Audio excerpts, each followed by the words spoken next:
സ്ഥാനാർത്ഥികളെ പ്രഖ്യാപിച്ച് CPM-ഉം CPI-യും പ്രചാരണം തുടങ്ങിക്കഴിഞ്ഞു. കോൺഗ്രസിന്റെ ആദ്യഘട്ട സ്ഥാനാർത്ഥി പട്ടിക മിക്കവാറും ഇന്ന് പ്രഖ്യാപിക്കാനാണ് സാധ്യത. അവസാനഘട്ട ചർച്ചകൾ നടക്കുന്നത് ഡൽഹിയിലാണ്. അതിനായി നേതാക്കന്മാർ ഇന്ന് ഡൽഹിയിലെത്തുന്നുണ്ട്. മത്സരിക്കുമെന്ന നിലപാടിൽ കണ്ണൂർ കെ സുധാകരൻ ഉറച്ചു നിൽക്കുകയാണ്. അദ്ദേഹം നാളെ ഡൽഹിയിലെത്തും, ഹൈക്കമാൻഡുമായി കൂടിക്കാഴ്ച നടത്തും. രമേശ് ചെന്നിത്തല പറയുന്നത് ഈ പ്രശ്നം തീരുമെന്നാണ്. എന്നാൽ ഹൈക്കമാൻഡിന് മുന്നിൽ തനിക്ക് മത്സരിച്ചേ പറ്റൂ എന്ന നിലപാടെടുക്കാനാണ് സുധാകരന് താല്പര്യം. പക്ഷേ ഒരാളെ അനുവദിച്ചാൽ മറ്റുള്ള MP-മാർക്ക് കൂടി മത്സരിക്കാൻ അവസരം നൽകേണ്ടി വരും. അത് മറ്റൊരു സാഹചര്യം സൃഷ്ടിക്കുമെന്നാണ് ഹൈക്കമാൻഡ് ഭയപ്പെടുന്നത്. ഏറ്റുമാനൂർ, ഇടുക്കി സീറ്റുകൾ ജോസഫ് ഭാഗത്തിൽ നിന്ന് ഏറ്റെടുക്കാനുള്ള അവസാന ശ്രമത്തിലാണ് ഇപ്പോൾ കോൺഗ്രസ്. സ്വതന്ത്രരെ മത്സരിപ്പിക്കാൻ സാധ്യതയുള്ള സീറ്റുകളിലെ സ്ഥാനാർത്ഥികളെ കണ്ടെത്താനുള്ള തീവ്ര ശ്രമത്തിലാണ് ഇപ്പോൾ CPM. കേരള കോൺഗ്രസ് എമ്മിൻ്റെയും ലീഗിൻ്റെയും സ്ഥാനാർത്ഥികളെ ഇന്ന് പ്രഖ്യാപിക്കാൻ സാധ്യത. പ്രചാരണം മുന്നണികൾ തുടങ്ങുമ്പോൾ അതിൻ്റെ കൂടുതൽ അടിയൊഴുക്കുകൾ എന്താണെന്ന് പറയാൻ നമുക്കൊപ്പം ശ്രീജിത്ത് തിരുവനന്തപുരത്ത് നിന്ന് ചേരും. അതുപോലെ കോൺഗ്രസിൻ്റെ സ്ക്രീനിംഗ് കമ്മിറ്റി സ്ഥാനാർത്ഥികളെ അന്തിമമായി തീരുമാനിക്കാനുള്ള കമ്മിറ്റിയെക്കുറിച്ച് പറയാൻ ഡൽഹിയിൽ നിന്ന് വിനിത വിജി വരുന്നുണ്ട്. അതുപോലെ BJP-യും 2020-യും ഉയർത്തുന്ന സ്ഥാനാർത്ഥി പട്ടിക എങ്ങനെയായിരിക്കുമെന്നറിയാൻ ബിപിൻ സി വിജയൻ്റെ കയ്യിൽ ചില കണക്കുകളുണ്ട്. അതുപോലെ കണ്ണൂരിൽ കെ സുധാകരൻ്റെ രാഷ്ട്രീയ നീക്കങ്ങൾ എന്തൊക്കെയാണെന്ന് പറയാൻ കണ്ണൂരിൽ നിന്ന് അജീഷ് ജയകുമാർ വരും.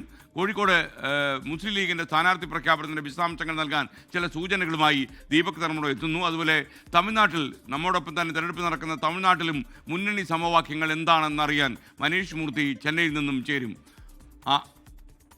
എല്ലാവരും നമ്മുടെ 24 ആർമി റെഡിയായി കഴിഞ്ഞു. Good morning to all of my guys. നമ്മൾ എന്തായാലും ഈ ഇലക്ഷൻ കാലം 24-ൻ്റെതാക്കി മാറ്റാൻ നമ്മൾ കൊണ്ടുപിടിച്ച ശ്രമം നടത്തും. മാത്രമല്ല പ്രൊഫഷണൽ ആയിട്ടുള്ള റിപ്പോർട്ടിംഗ് ആയിരിക്കും നമ്മൾ ഉറപ്പുവരുത്തുക.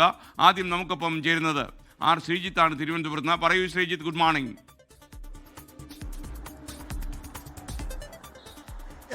Good morning. തെരഞ്ഞെടുപ്പിന്റെ തീയതി പ്രഖ്യാപിച്ചതോടെ നാടും നഗരവുമെല്ലാം തെരഞ്ഞെടുപ്പ് പോരാട്ടത്തിന്റെ ആരവങ്ങളിലേക്ക് ഉണരുകയാണ്. അതുകൊണ്ട് തന്നെ ഇന്ന് തന്നെ റോഡുകളിലും മറ്റും LDF-ന്റെ റോഡ് ഷോകളും മറ്റുമാണ് നടക്കുന്നത്. ഇന്നലെ സ്ഥാനാർത്ഥി പ്രഖ്യാപനത്തിന് തൊട്ടു പിന്നാലെ തന്നെ LDF-ന്റെ സ്ഥാനാർത്ഥികൾ CPI-യുടെയും CPIM-ൻ്റെയും സ്ഥാനാർത്ഥികളെയാണ് ഇന്നലെ പ്രഖ്യാപിച്ചത്. അവർ റോഡ് ഷോയും മറ്റുമായി പ്രചരണം ആരംഭിച്ചു. ഇന്നും CPIM-ൻ്റെയും CPI സ്ഥാനാർത്ഥികളുടെയും റോഡ് ഷോയും മറ്റും ക്രമീകരിച്ചിട്ടുണ്ട്.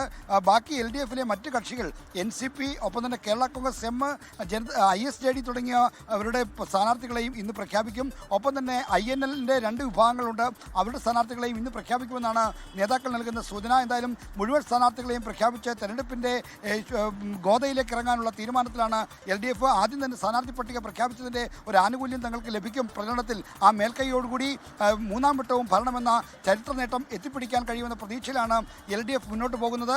ഇതോടൊപ്പം തന്നെ UDF ക്യാമ്പിലും ഈ സ്ഥാനാർത്ഥി പട്ടികയുടെ ഒരു ആദ്യഘട്ടമെങ്കിലും പ്രഖ്യാപിക്കാനുള്ള ശ്രമത്തിലാണ്. ഇന്ന് ഡൽഹിയിൽ യോഗം ചേരുന്നുണ്ട്. അവിടെ നിന്ന് തീരുമാനങ്ങൾ, ആദ്യഘട്ട പട്ടിക ഏതാണ്ട് 50 പേരടങ്ങുന്ന ആദ്യഘട്ട പട്ടിക വരും. അതിൽ സിറ്റിംഗ് MLA-മാർ 20 പേരുണ്ട്.